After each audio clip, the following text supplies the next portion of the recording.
Marcos capítulo 14, a partir do versículo 32.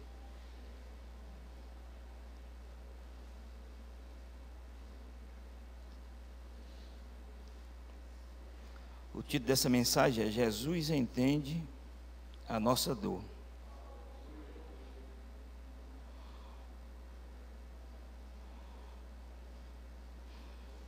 Marcos 14, a partir do versículo 32. E deixe sua Bíblia aberta, que a gente vai estudar bem esse texto aqui de Jesus no Getsemane. Marcos 14, a partir do versículo 32, diz assim a palavra de Deus. Então foram a um lugar chamado Getsemane. Ali chegados, disse Jesus a seus discípulos: assentai-vos aqui enquanto eu vou orar. E levando consigo a Pedro, Tiago e João, começou a sentir-se tomada de pavor e de angústia. E lhes disse: a minha alma está profundamente triste até a morte. Ficai aqui e vigiai. E adiantando-se um pouco, prostou-se em terra e orava para que, se possível, lhe fosse poupada aquela hora. E dizia: Abba, Pai, tudo te é possível. Passa de mim este cálice. Contudo, não seja o que eu quero, e sim o que tu queres. Voltando, achou-os dormindo e disse a Pedro: Simão, tu dormes? Não pudeste vigiar nem uma hora? Vigiai e orai para que não entreis em tentação. O espírito, na verdade, está pronto, mas a carne é fraca. Retirando-se de novo, orou repetindo as mesmas palavras. Voltando, achou-os outra vez dormindo, porque os seus olhos estavam pesados, e não sabia o que lhes responder. E veio pela terceira vez e disse: ainda dormis e repousais? Basta, chegou a hora. O Filho do Homem está sendo entregue nas mãos dos pecadores. Levantai-vos, vamos, eis que o traidor se aproxima. Vamos orar a Deus? Senhor, eu quero te pedir que nessa noite o Teu Espírito Santo, ó Deus, possa acalmar o nosso coração, a nossa mente, tirar de nós toda a preocupação, todo o cansaço.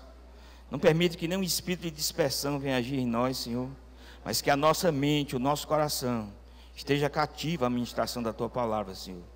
Senhor Deus, aquieta a nossa alma nessa noite, ó Deus, que nós possamos descansar e ouvir a Tua palavra, e que Teu Santo Espírito, ó Deus, possa falar aos nossos corações, Senhor Deus. Tu conheces a necessidade de cada vida que está aqui nesse lugar, Senhor Deus. Por isso fala, Senhor, fala de uma forma clara, Deus, para que a nossa fé, a nossa medida de fé possa aumentar, e a cada dia nós entendermos que Tu és um Deus amoroso, que Tu és um Deus que se preocupa conosco e que quer o melhor para as nossas vidas. Nos abençoa, em nome de Jesus.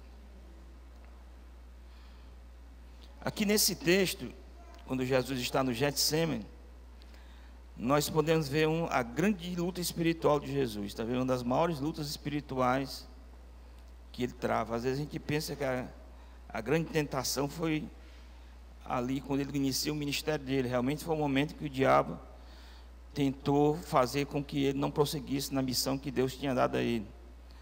Mas aqui no Getsemane, a gente vai ver que Jesus, Ele trava uma luta tremenda aqui, nos momentos que antecedem a morte e logo depois a ressurreição dele.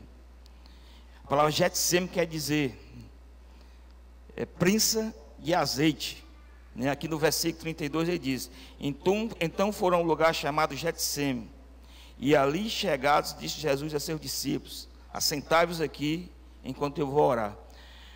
Quer dizer, prensa de azeite. E aqui Jesus passa por uma prensa, ele passa por uma prova, ele passa por um momento de dificuldade. E aqui também os discípulos que estão ao lado dele vão ver um Jesus um pouco diferente daqueles que ele conhecia. E ali, quando ele chega com o discípulo, o Getsemane é um jardim que ficava na base do Monte das Oliveiras. E quando ele chega nesse jardim do Getsemane, ali ele vai ser provado por Deus. E ele leva os 3 principais discípulos dele, ou aqueles que eram mais íntimos dele, que era Pedro, Tiago e João, né? Em determinados momentos Jesus chamava esses 3, principalmente naquelas horas em que ele queria mais intimidade. E a gente nota pelo relato bíblico que ele confiava nesses irmãos. E aqui no versículo 33 ele diz: levando consigo a Pedro, Tiago e João. O apóstolo Pedro, Tiago e João, que é chamado na Bíblia dos filhos de Zebedeu. E aqui nesse momento Jesus revela a sua humanidade. Esses 3 discípulos, eles tinham visto coisas extraordinárias que Jesus tinha mostrado a ele. Por exemplo, quando Jesus vai ressuscitar a filha de Jairo, as pessoas estão incrédulas, não acreditam, dizem que ela já está morta. E ali ele convida para entrar naquele local onde está a filha de Jairo, os pais e os 3 discípulos, Pedro, Tiago e João. E ali eles veem o poder de Jesus sobre a morte, porque ele ressuscita aquela menina que as pessoas já estavam pranteando, chorando, porque havia morrido. Lá no Monte da Transfiguração também, quando Jesus sobe o monte com eles, ali se transfigura, e ali eles têm uma visão de Moisés e Elias, né? Mostrando que tanto a lei como os profetas reconhecia Cristo como Messias, como Salvador. E ali o próprio Deus Pai testifica, né, a respeito do Filho dele, porque lá em Marcos capítulo 9, versículo 7, diz assim, Deus diz, o Pai diz, este é meu Filho amado, a ele ouvi. Aqui eles têm certeza da messianidade de Jesus, eles têm certeza que Jesus é o Filho de Deus. Mas agora eles vão ver um Jesus diferente. Eles que já tinham visto manifestações da divindade de Cristo, ele vai ver um Cristo que estava num corpo de carne igual aos nossos, e ali ele vai passar um momento que ele vai revelar a sua humanidade. Aqui no versículo 33, na parte B, ele diz assim, começou-se a sentir-se tomado de pavor e de angústia. Então, Jesus aqui, eles têm uma sensação de pavor e de angústia. No grego, esse termo pode ser traduzido como uma pessoa que está desorientada emocionalmente. E aqui no versículo 34 ainda diz, e lhe diz, a minha alma está profundamente triste até a morte, ficai aqui e vigiai.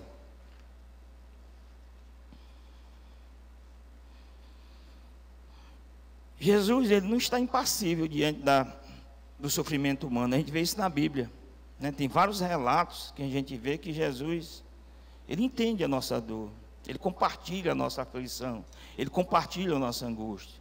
Por exemplo, quando ele está entrando numa cidade, na cidade de Naim, e vê um cortejo fúnebre, em que vem uma viúva que tinha perdido o seu único filho. Imagina lá em Israel, uma mulher tinha perdido o marido, e agora ia perder o filho. Uma mulher, dentro de Israel, uma viúva, era como se fosse os mais necessitados, né? Por isso que os profetas falam tanto em orar pelos órfãos e pelas viúvas. Ela tinha perdido o único apoio que ela tinha. E ali, quando Jesus vê aquela mulher, Lucas diz lá no relato, lá em Lucas 7,13, que Jesus se comoveu. E ali coloca a mão sobre a esquife, sobre o caixão, e ali ele ressuscita o filho daquela viúva. Faz esse milagre.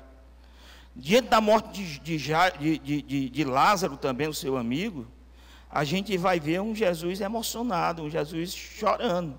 Dos versículos mais curtos da Bíblia, é João 11,35, diz assim, Jesus chorou. Jesus chorou. Mas esse versículo diz muita coisa. Você vê que diante da morte, que é uma das piores sensações que o ser humano pode compartilhar, ele chora. Quando ele vê Marta, Maria, quando ele vê os judeus que estão com ela chorando, ele se angustia também, ele chora em relação a isso. E Jesus tem um detalhe, ele não tinha vergonha de revelar os seus sentimentos. Criou-se uma cultura de que a pessoa espiritual é como se ele fosse impassível diante das lutas.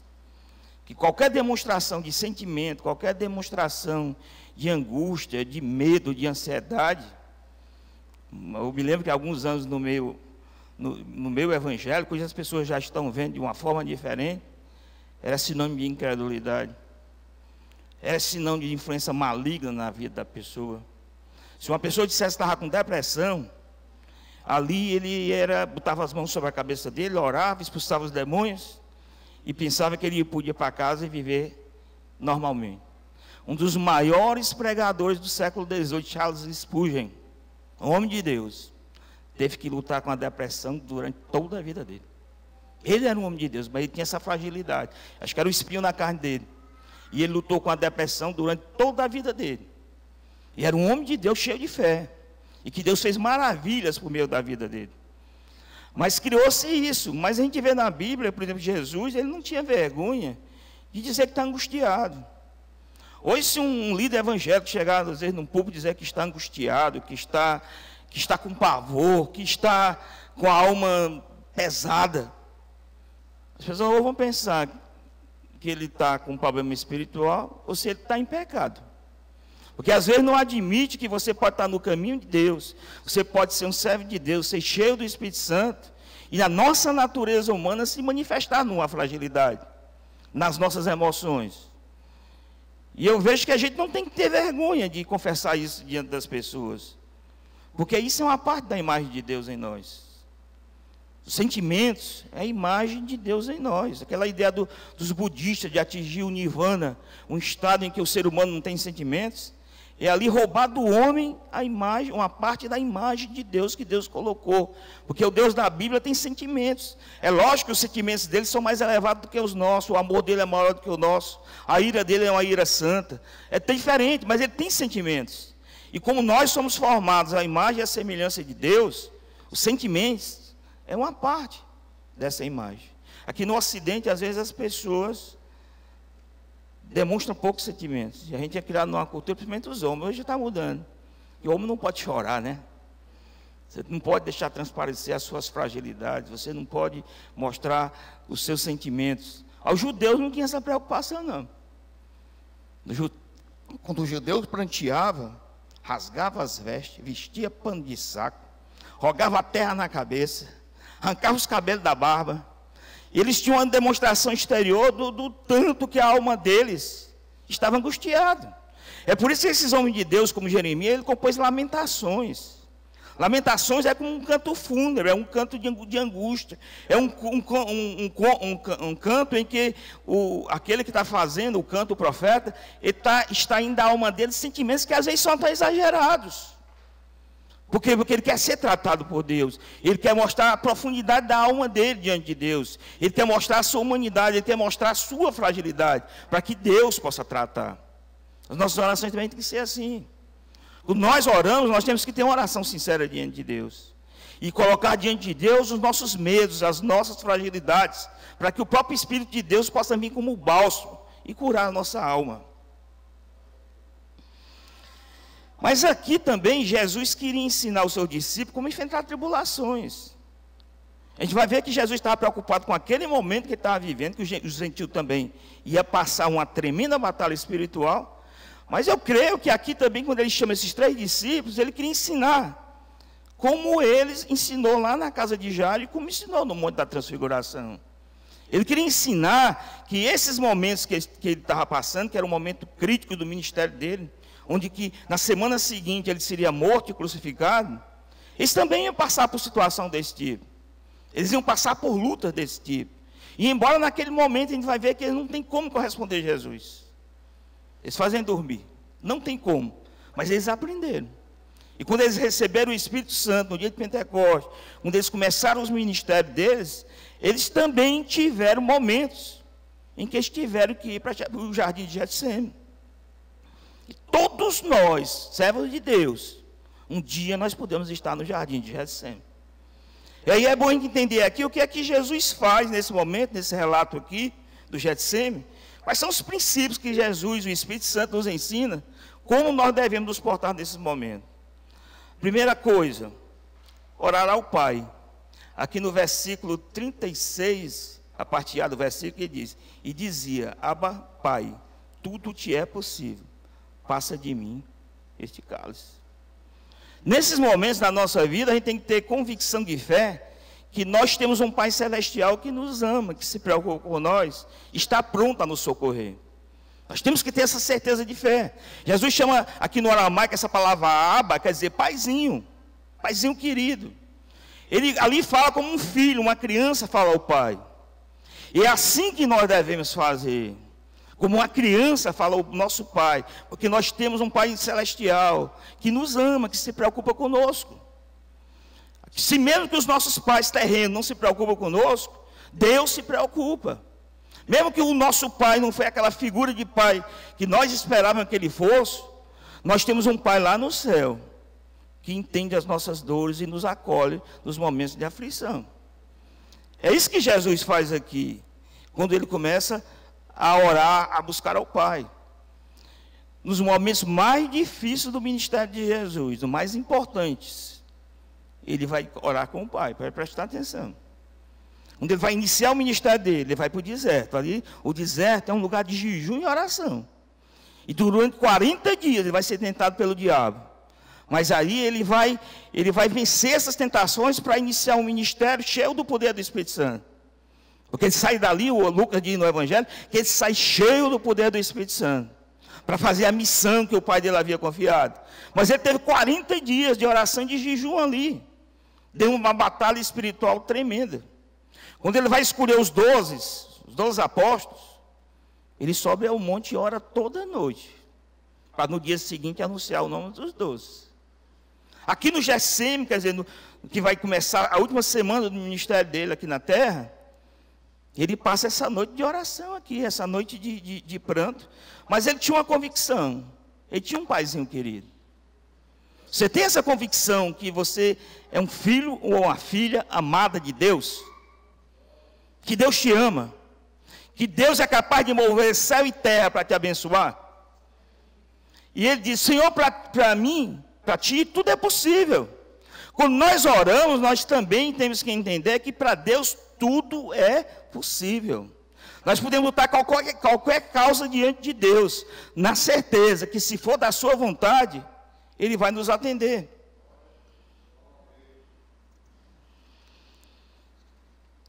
Se possível, afasta de mim este cálice. O que é esse cálice? Esse cálice é a humilhação que ele vai sofrer. Ele, o Filho de Deus, vai ser cuspido, escarnecido, vai ficar despido diante das pessoas, vai ser maltratado, vai ser humilhado, vai sofrer a humilhação. Esse cálice é o sofrimento físico que ele vai sentir, os cravos da cruz, vai ter um lado transpassado por uma lança. São aquelas lutas que ele vai passar. Mas esse cálice também é um abandono. Às vezes, quando a gente está passando uma tribulação, por mais que os irmãos se preocupem, ou visite, ou ligue, nós temos uma sensação de abandono. Por isso que todo mundo que passa uma tribulação, às vezes culpa a igreja. Os irmãos ligaram para mim, os irmãos fizeram isso. Mas nesses momentos de luta, muitas vezes, somos nós e Deus. Uma palavra do irmão, o irmão pode orar, pode interceder, pode ajudar a carregar as cargas. Mas uma palavra do irmão, muitas vezes, ela não preenche o vazio que está na nossa alma. A sensação de abandono que está na nossa alma. Porque nós não sentimos abandonados só pelos irmãos, não. Nós sentimos, às vezes, abandonados por Deus. É aquele grito que Jesus diz lá na cruz, quando sobre ele estão os nossos pecados, estão as nossas iniquidades. E ali ele tem uma sensação de abandono do Pai, que eu acho que foi essa maior dor que ele sente na cruz, quando ele recita o Salmo 22, versículo 1, Deus meu, por que me abandonaste? Ele se sente abandonado por Pai, porque sobre ele estão os nossos pecados, estão as nossas iniquidades. O Pai está ali ao lado dele. O Espírito Santo está ali do lado dele e vai ressuscitar dos mortos. Mas ele tem essa sensação. E aí ele capta aí na cruz um grito da alma humana. Deus não se importa comigo, Deus me abandonou. E o inimigo aproveita às vezes para colocar coisas na nossa mente, que a nossa vida não é importante, que Deus não se preocupa conosco. Mas Deus se preocupa, Deus chora conosco, Deus colhe dos nossos olhos toda lágrima, estão guardadas no cálice de Deus. E nós temos que ter essa convicção de fé, essa certeza. E nós não adoramos um ídolo, ou não adoramos um Deus que é insensível. Ele não é um ídolo, porque como Jesus diz dele, para ele tudo é possível.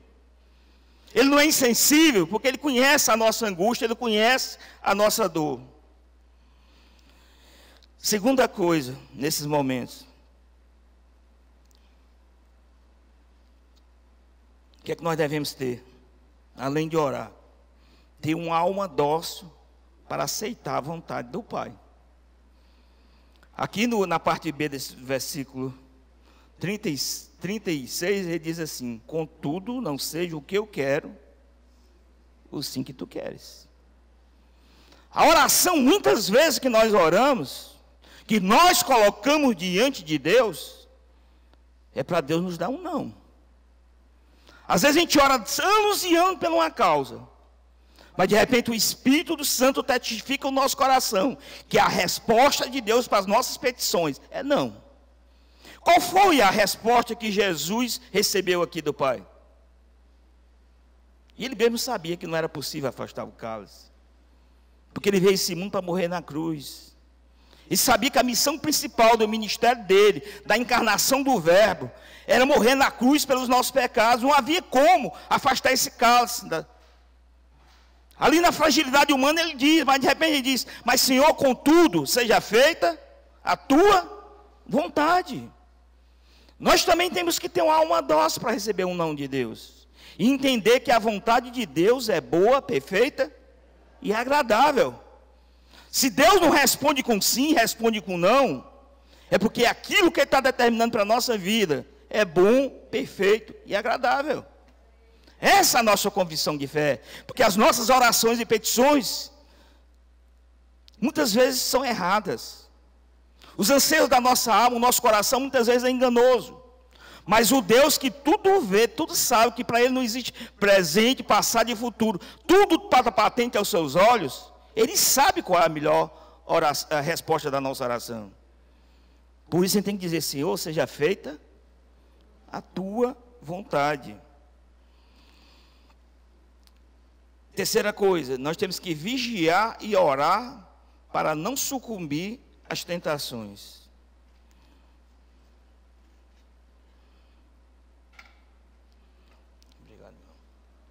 Terceiro, vigiar e orar para não sucumbir às tentações. Versículo 37 e 38. Voltando, achou dormindo e disse a Pedro: Simão, tu dormes? Não pudeste vigiar nem uma hora? Vigiai e orai, para que não entreis em tentação.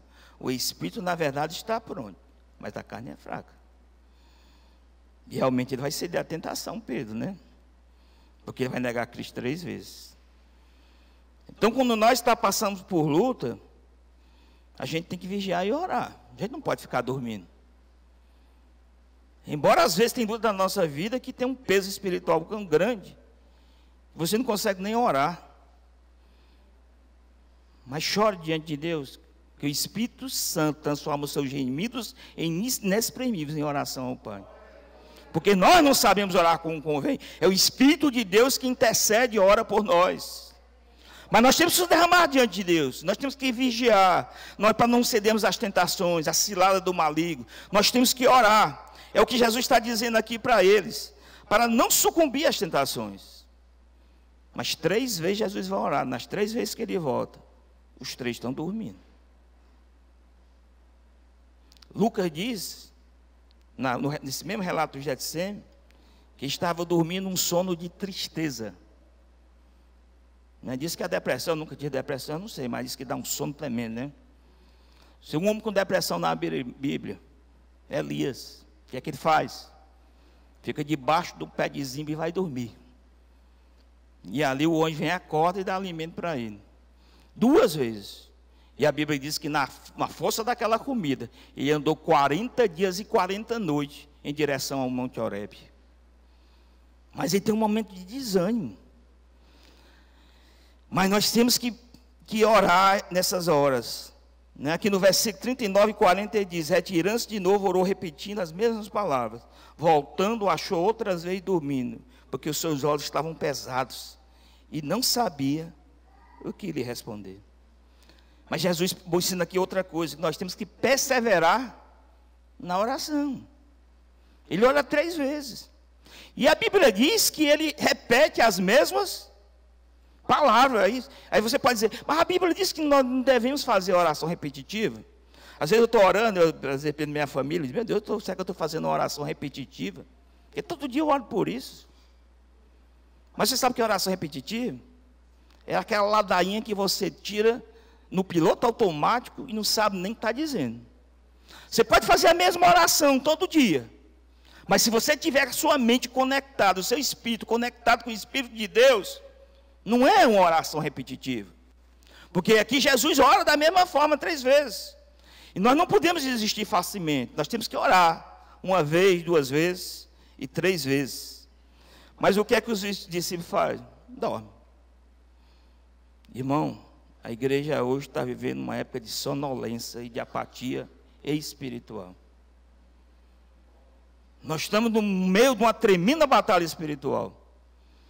Nós somos todo dia confrontados, às vezes dentro da nossa própria casa, trabalho, onde você vai, dentro da própria igreja, com lutas, com tribulações, com peso. Você se sente cansado, não sabe por quê. Mas é uma luta espiritual que está no meio dele. Mas em vez de a gente vigiar e colocar o joelho no chão e orar, a igreja está nessa sonolência.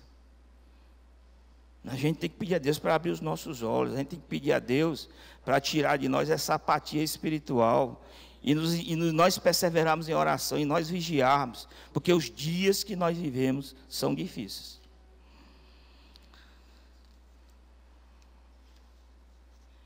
Quinto, depois de tudo isso, o que é que nós devemos fazer? Tomar uma atitude após discernir a vontade do Pai. O que Jesus faz aqui no versículo 41 e 42. E veio pela terceira vez e disse: ainda dormis e repousais? Basta, chegou a hora. O Filho do Homem está sendo entregue nas mãos dos pecadores. Levantai-vos, vamos. Eis que o traidor se aproxima. O que Jesus está dizendo aqui é que nós não podemos viver uma vida de autocomiseração e passar a vida toda chorando pelas mesmas coisas. Quando nós entendemos a vontade de Deus, Jesus aqui entende que ele tem que ir para a cruz. O que é que ele diz? Vou. Levantai-vos, vamos. O traidor está se aproximando. Ele parte para a ação, para fazer, para que o plano de Deus na vida dele se cumpra. Às vezes nós, na nossa fragilidade humana, nós entramos numa atitude de autocomiseração. Aí Deus não se importa comigo. Aí eu não sou nada. Aí o plano de Deus na minha vida fracassou. E a gente começa essa atitude que cada vez vai afundando maior no poço. Eu gosto muito com o profeta Jeremias, de lá em Lamentações, quando ele diz assim: eu vou trazer a memória, é o que me traz esperança. Tem hora que a gente tem que dizer isso também. Eu vou trazer a minha memória, é o que me traz esperança. Aí ele diz: é a misericórdia de Deus a causa de nós não sermos consumidos, e ela se renova toda manhã. Grande é a tua fidelidade, Senhor. Essa mudança de atitude que nós temos. E aqui, quando Jesus tem essa atitude, o profeta Isaías, lá no capítulo 53, versículo 7, ele retrata a caminhada de Cristo para a cruz. Ele diz assim: ele foi oprimido e humilhado, mas não abria a boca. Como cordeiro foi levado ao matadouro, e como ovelha muda perante os seus tosqueadores, ele não abria a boca. Quando ele entendeu que ele veio ao mundo para isso, quando ele discerniu que não havia como evitar esse momento da vida dele, porque era a vontade do Pai, ele se dispõe a beber do cálice, sem murmuração, sem reclamar, sem nada. Ele vai como uma ovelha muda. Você não vê um Jesus querendo se justificar ou fazer a sua defesa. Pilatos se admira. Você é acusado de tantas as coisas, você não fala. Ele só fala quando as pessoas afirmam algo sobre ele. Aí você é o filho de Deus? Ele diz: é. E tu verás o filho de Deus se voltando com os seus anjos glorificados. Ele assume o papel dele de filho de Deus. Mas ele não vai te eu sou inocente. Eu sou isso. Não começa a acusar os judeus. Não começa a acusar ninguém. Ele entende que aquilo é um momento que ele tem que viver. E ele vai como ovelha muda perante os seus tosqueadores.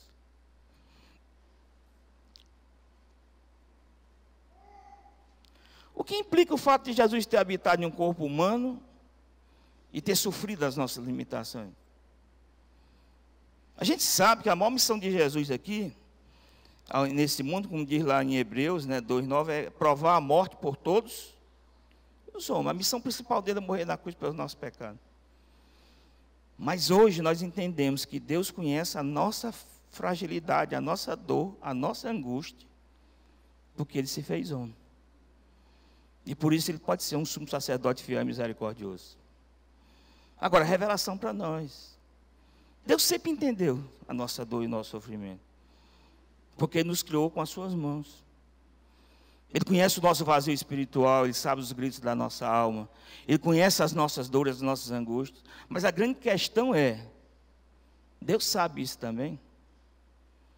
Você vê lá quando Jó, no capítulo 10, versículo 4, ele diz assim, falando com Deus, no momento de tristeza: tem tu olhos de carne? Vês tu como vê o homem? São os teus dias como um dia do mortal? Como é que você, que é eterno, que é perfeito, poderoso, onipotente, entende a minha fragilidade e a minha dor? Essa pergunta de Jó, Deus responde por meio do seu filho, onde ele viveu entre nós. Porque nesse texto que nós lemos, na própria Bíblia, nós entendemos que ele bebeu desse cálice do sofrimento humano, da angústia, do pavor, do medo. Ele sofreu as coisas que nós sofremos nesse mundo. Aqui em Hebreus, capítulo 2, versículo 18, diz assim: pois naquilo que ele mesmo sofreu, tendo sido tentado, é poderoso para socorrer os que são tentados. O autor de Hebreus, quando escreve o capítulo 2, ele fala sobre a humanidade de Jesus e a missão do Jesus homem. E no final do capítulo ele diz assim, então ele entende, porque naquilo que ele foi tentado, ele é poderoso para nos socorrer. Por isso ele é o nosso sumo sacerdote fiel e misericordioso. Por isso nós podemos chegar diante dele, e ele que é o único mediador entre os homens e Deus, e abrir a nossa alma para Deus. Por isso nós não precisamos de outros intermediários. Porque há uma desconfiança no coração do homem, que outra mulher entende o sentimento humano, mas Deus não entende. Mas Deus, Jesus veio ao mundo e assumiu a forma de carne, exatamente para tirar todo o muro de separação que tinha entre nós e Deus, e se tornar o único mediador entre Deus e os homens, como diz lá em Timóteo, Jesus, homem.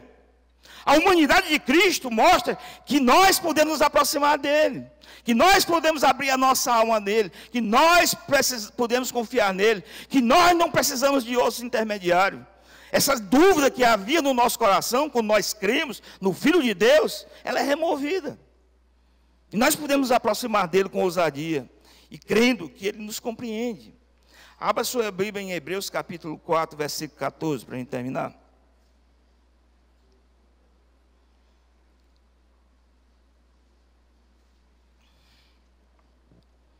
Aqui no capítulo 4, versículo 14 a 16, o autor de Hebreus mostra o que é que tem que fazer. Nós conhecemos e sabemos disso. Ele diz assim: tendo, pois, a Jesus, o Filho de Deus, como o grande sumo sacerdote que penetrou os céus, conservemos firmes a nossa confissão, porque não temos sumo sacerdote que não possa compadecer-se das nossas fraquezas. Antes foi ele tentado em todas as coisas, a nossa semelhança, mas sem pecado. Acheguemos, portanto, confiadamente, junto ao trono da graça, a fim de recebermos misericórdia e acharmos graça para socorro em ocasião oportuna. Diz, olha, vocês têm um sumo sacerdote, que é o Filho de Deus. Ele é o Filho de Deus.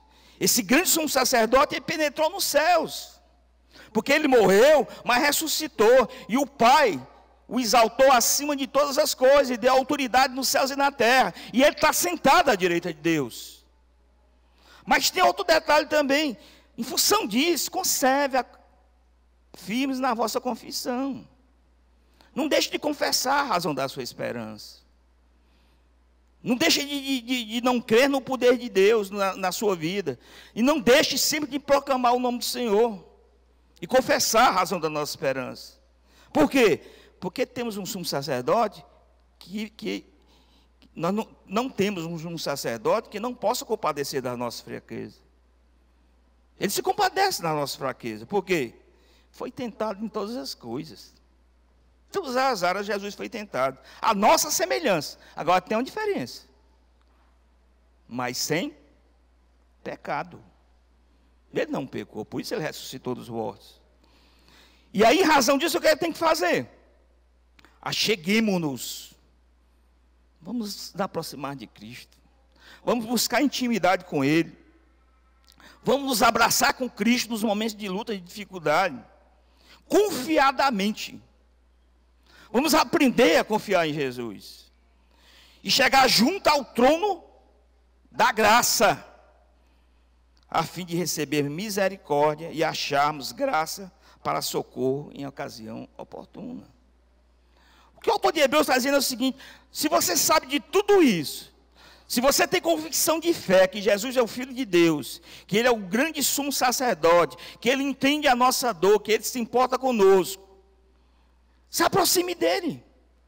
Não vire as costas para Ele, mas se aproxime dEle e confie nele. Porque na ocasião oportuna Ele é rico em graça e misericórdia para nos abençoar. É isso que Ele está dizendo aqui nesse texto. Às vezes, irmãos, nós nos conformamos em ter uma vida espiritual medíocre. E nos tornamos religiosos. Cumprimos os rituais da igreja, fazemos isso, fazemos aquilo. Mas nós não prezamos por aquilo que mais precioso que nós temos, que é a nossa intimidade com Deus. Nós temos que aproximar do nosso mestre, nós temos que nos agarrar nele, nós temos que confiar nele. Nós temos que pedir a ele para remover a dúvida do nosso coração, a nossa incredulidade, o nosso medo. E entender que ele nos ama.